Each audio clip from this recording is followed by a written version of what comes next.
All right, we're going to do some function analysis here on this, this beautiful logarithm of a cubic, natural log of x cubed minus 2x plus 4. This isn't from any textbook. This is a problem I just made up. And just to be a little complicated here, a little bit of the algebra here is stuff you wouldn't want to do by hand, especially the zeros in the second derivative, hence the notes that you can see on the screen here. There and also here. You could probably figure out the zeros of the inside of the logarithm if you kind of guessed a little bit, or at least find that one. But I'm telling you that the original function just has that cubic inside of the logarithm only has the 1, 0 at x equals -2. So at this point, in a second here, I'm going to walk through the kind of analyzing the function itself before doing a derivative. This would be a good point to pause if you want to try it on your own and write down what you can write down, and then here see if you have match what I have. We're going to look at just basic details or features of this graph, given that it's a natural log of this cubic. We're going to think about the domain. We're going to think about end behavior. Okay. All right, I'll start talking about it now. So the domain of this function is, well, it's going to be where the inside of the logarithm is greater than 0, right?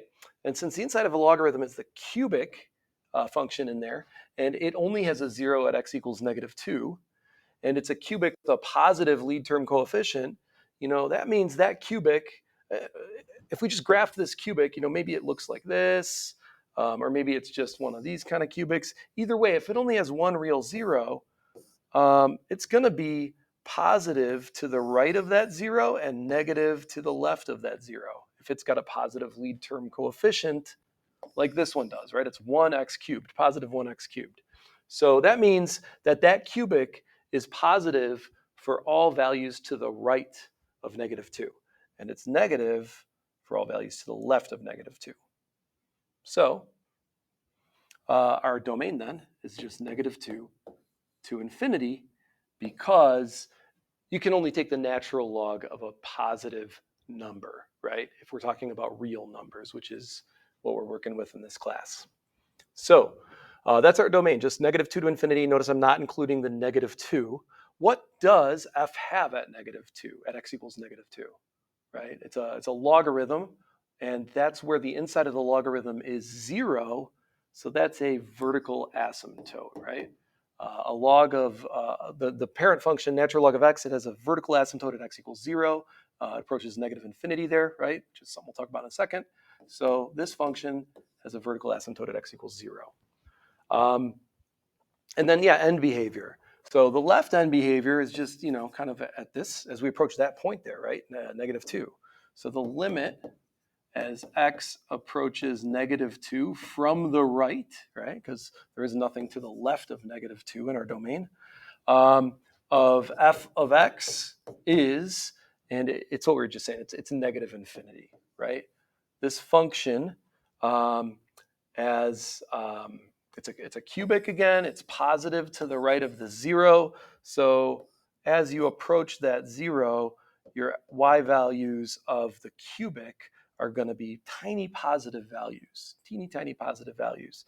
And that means what's getting plugged into the graph of y equals the natural log of x are these tiny positive values here, which give us these really big magnitude negative values coming out of the logarithm, right? The closer we get to -2 for x, the closer this cubic gets to 0, and the bigger of a magnitude negative number we get coming out of the logarithm.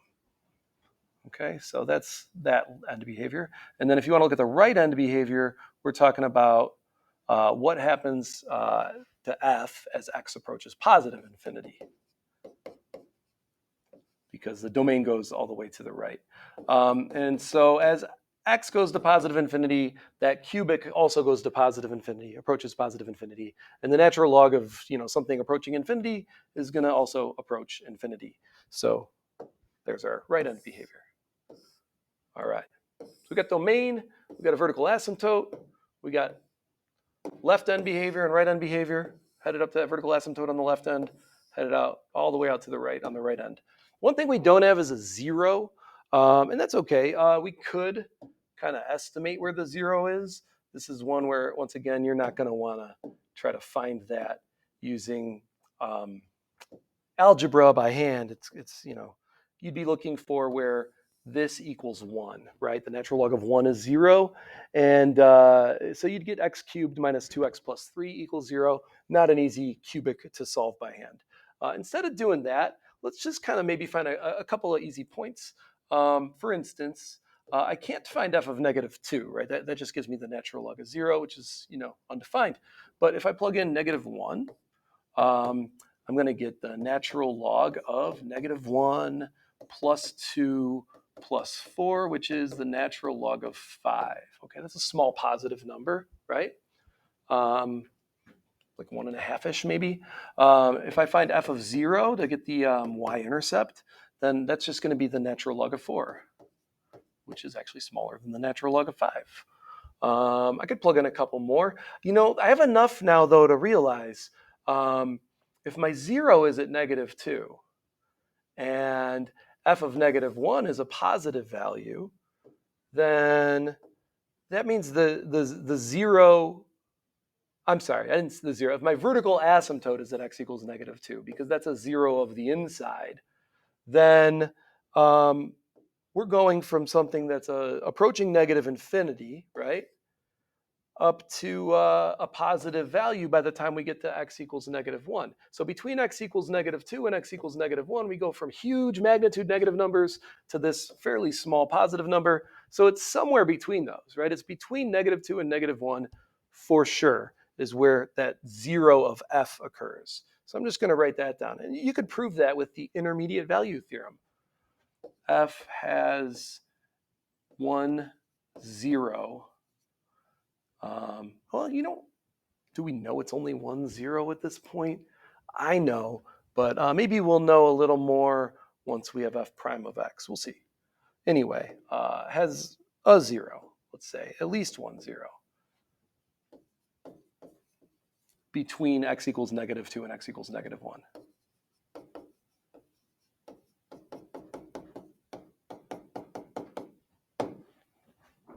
All right, f prime. So if you, again, this would be a good place to stop if you kind of worked through some of that f stuff and you want to work through some of the f prime stuff on your own, and then kind of check in after this. All right, so assuming you paused if you wanted to, let's take that derivative. The derivative of the natural log of stuff is 1 over stuff times stuff prime, or stuff prime over stuff, right? So we're going to put the inside of the log on the bottom. We're going to put the derivative of the inside on top. Thank you. So we have 3x squared minus 2 on top is the derivative of the inside there. And that's f prime of x. When you're looking for critical points on f, you're going to be looking for places where f prime equals 0 or does not exist. So for f prime equals 0, we're going to set the top equal to 0. No problem there. In fact, I'll go ahead and do that right now. If you set the numerator equal to 0, we're going to get f prime equals 0 at x equals plus or minus the square root of 2/3, right? You're basically just you set this equal to 0, add 2, divide by 3, take the positive and negative square root. So 2 real zeros of f prime. And they are in the domain, right? Square root of 2/3 is definitely not bigger than 2 in magnitude. And then as far as f prime not existing, right, because that's also can give you a critical point on f, is where its derivative doesn't exist. The only thing to think about there would be zeros of the denominator. And in this case, that denominator, remember, it came from the inside of the log, right? It's the same thing, right? When we took the derivative of the log, it's 1 over the inside and then times the derivative. So we already know about that cubic, right? It only has 1, 0. It's at x equals negative 2, which is already not in the domain of f anyway. So I don't care about that one. We're covered. There are no places in the domain of f where f prime does not exist. So in fact, I'll even write that. F prime exists for all x in the domain of f. Another way to say that, f is differentiable over its domain.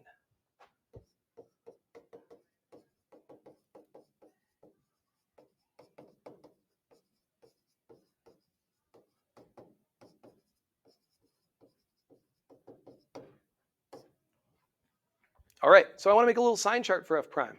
My sign chart for f prime starts at -2 because that's the end point of the domain. I don't need anything to the left of that. It's not in f. I'm going to have the key numbers on my sign chart are going to be the critical points from f, these plus or minus square root of 2/3. So I'll put negative square root of 2/3 here. By the way, if you're one of those people who likes to have rationalized denominators, you can certainly do that. You would be getting the square root of 6/3 if you did that. But I don't care about that. So my sign chart for f prime, there's a lot of ways to figure out a sign chart, but there's a really fast way if you're comfortable, especially on something like this. Again, first of all, realize that the denominator is just positive over this domain. We already mentioned that. It's positive. I don't have to worry about the sign being changed by something that's just positive. So I only care about the numerator then. I want to know where the numerator is positive and negative. And my numerator is a quadratic, 3x squared minus 2. It's a quadratic. Quadratics have a graph shape that is a parabola, and this one has a positive lead term. So if I graphed that quadratic, it would be an upward opening parabola. It has two real zeros at plus and minus the square root of 2/3. And so any quadratic, any upward opening parabola, I should say, any upward opening parabola that has two real zeros is going to be negative between the two zeros and positive to the outside of the two zeros. When you get comfortable with that kind of reasoning, this can be very, very quick and you can be very confident about the answer. So what that means is this quadratic, again, is positive on the outside of its two zeros and it's negative in between. And then I'm dividing those things by something that's always positive. So that's it. Okay. So there's my sign chart on f prime, and that tells me stuff about f, right? This tells me that f is increasing on this interval and on this interval, and f is decreasing on this interval. Okay, I could give those intervals if they were requested. I would write f is increasing on the interval from -2 to the negative square root of 2/3. I would not include -2 because it's not in the domain, right? It's not a point on f. However, you do want to include endpoints generally when you're giving intervals of increasing and decreasing, as long as they are in the domain, because of the way increasing and decreasing are defined, usually. So by usually, I mean in most textbooks, they define it in a way that includes those endpoints. All right. And then the other one would be from square root of 2/3 up to infinity. And then f is decreasing in between. But again, including the endpoints. So f is decreasing on the interval from negative square root of 2/3 to positive square root of 2/3. And again, it might seem weird to include the endpoints on both the intervals of increasing and decreasing. The reason we can, the reason we do, the reason it makes sense is because increasing and decreasing is not something that happens at a single point. It's something that happens over an interval. So if you have a function that does this, for example, you're increasing up to and including that point, right, where the max is, even if there's a horizontal tangent there. You know, if that's at x equals a, if I just asked you, is f increasing or decreasing at a, you'd probably say neither because it has a horizontal tangent. But increasing and decreasing doesn't happen at a point, it happens over an interval. And over the interval leading up to a and including a, it is accurate to say that f is increasing the whole way. For any 2 points on that interval, including a, it is true that the leftmost point of the two would have a lesser value than the rightmost point. Anyway, that's the logic. That's f prime. We got that covered. We know where the relative max and min are, right? There's a relative max if I wanted to write this. F has a relative max at x equals negative square root of 2/3 and a relative min at x equals positive square root of 2/3 because of, you can justify it with the sign changes there on f prime. Okay. Next part. I'm going to move this down and scroll down a little here. F double prime. Got a little quotient rule here. We're going to do the derivative of the top, which is Again, pause here if you haven't done this yet. Try it yourself. It's always best to learn math by doing and then kind of reconciling your errors instead of just watching. All right, so quotient rule here. We got 6x for the derivative of the numerator times the denominator, x cubed minus 2x plus 4, minus the numerator times the derivative of the denominator. Well, the numerator is the derivative of the denominator. Remember where that came from? So we're just going to square that, right? The numerator times the derivative of the denominator. All right, then all that divided by the denominator squared.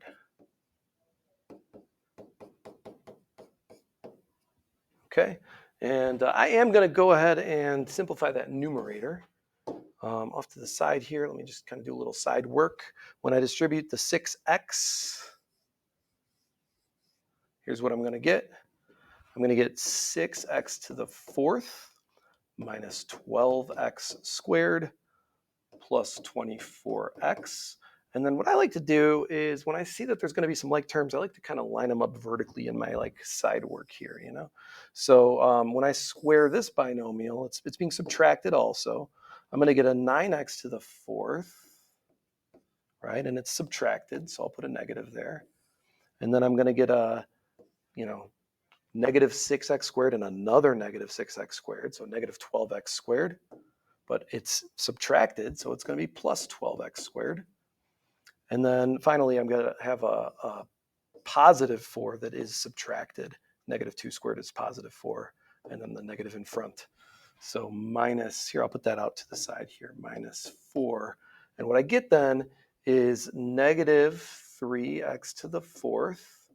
My 12x squareds cancel out. There's a positive and a negative, plus 24x minus 4. That's my numerator of f double prime. So f double prime equals that, negative 3x to the fourth plus 24x minus 4 divided by that denominator, x cubed minus 2x plus 4 quantity squared. And I don't like that 4. Let me fix that. Once again, that denominator, it's still the same thing that was inside of that logarithm at the beginning. Now it's squared. But that inside of that logarithm, remember, is only positive values in our domain of f here. So I really don't care much else about that. I wanted to know its sign. It's only positive. And now that we're squaring it, all the more reason to think it's positive, right? Even if it were negative at places, it would be positive now. It is 0 at x equals negative 2, but that's not in our domain. That's that vertical asymptote we talked about. So for my sign chart for f double prime, we've got negative 2 at the left end there. I gave a couple of zeros here because I don't want you to try to solve this algebraically by hand. And so we'll put those in this sign chart. We've got 0.167 and 1.941. And this second derivative, since the denominator is always positive in our domain, I only care about the numerator. The numerator is a negative lead term quartic function, right? Fourth degree polynomial. So, if it has two real zeros, there's a couple things that could be happening here. I should probably add in the information here a fact that, and it changes signs at these.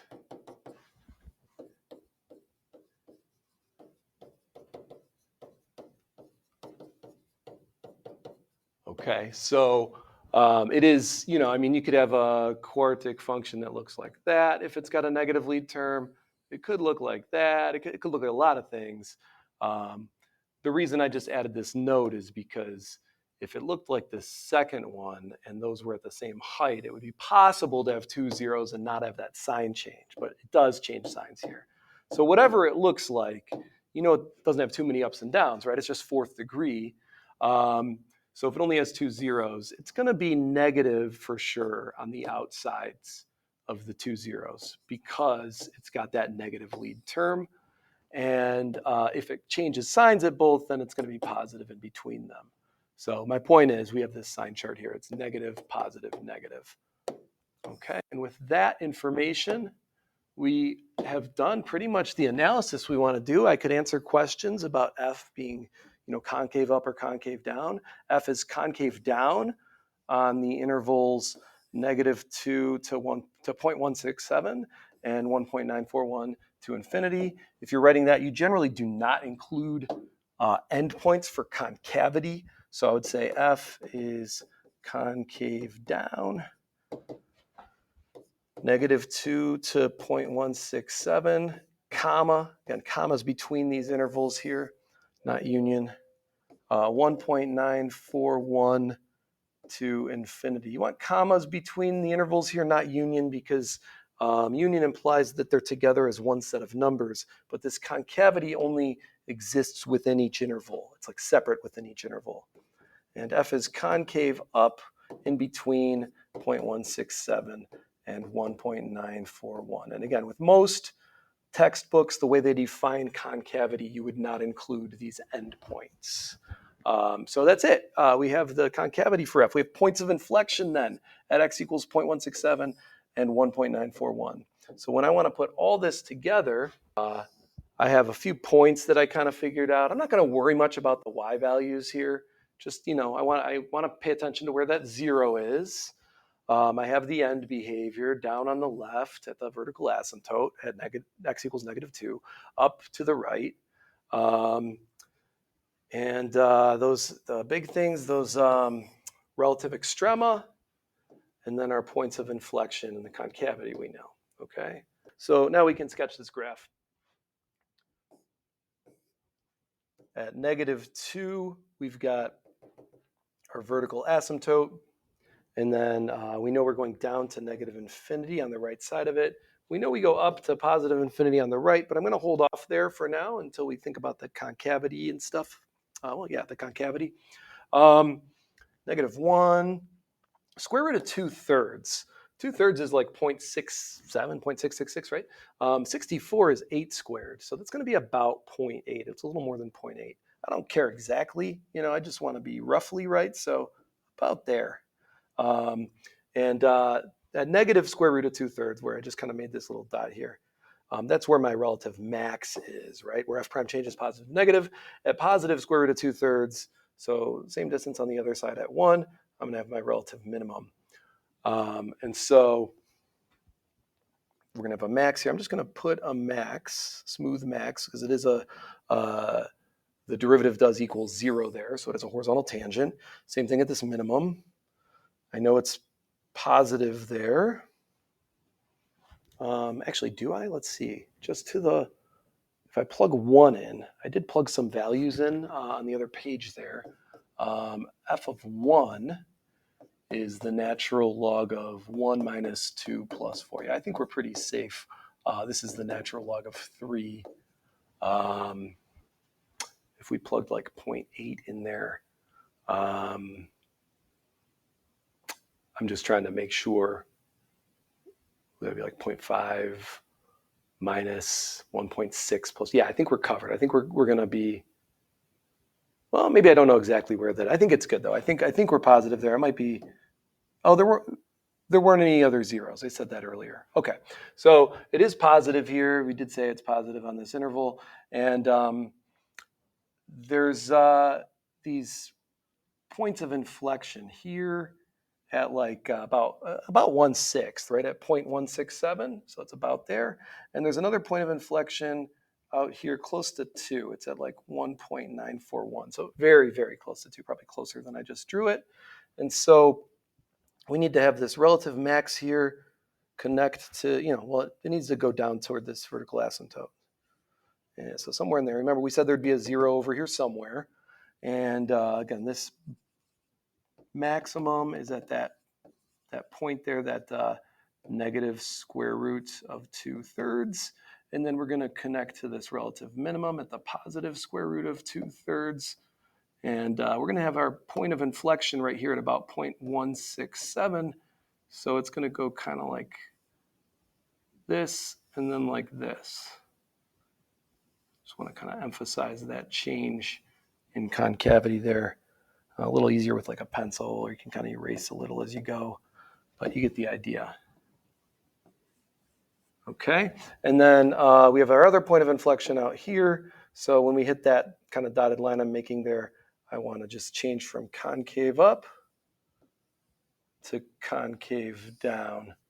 And it is concave down all the rest of the way, and that's because of the natural log, right? Maybe I exaggerated that a little too much. Maybe it's, we didn't really put the y scale on there either, though, so we have some room to play with. But that is what that graph should look like. And I actually, in one of my classes today, did this function with them, and here's the actual graph. We did pretty good there. Yeah, we did have only those positive values in there where I was thinking. So that's it. That's all there is to that. It's not just about the graph. Being able to graph it kind of puts it all together. But this is really about deep level analysis of these functions. Can you look at a function like this and think about all the different things from algebra and pre-calc, but also now using calculus with derivatives and sign charts to help you really know how this function behaves, what it does where. It really kind of puts all those skills together in a great way.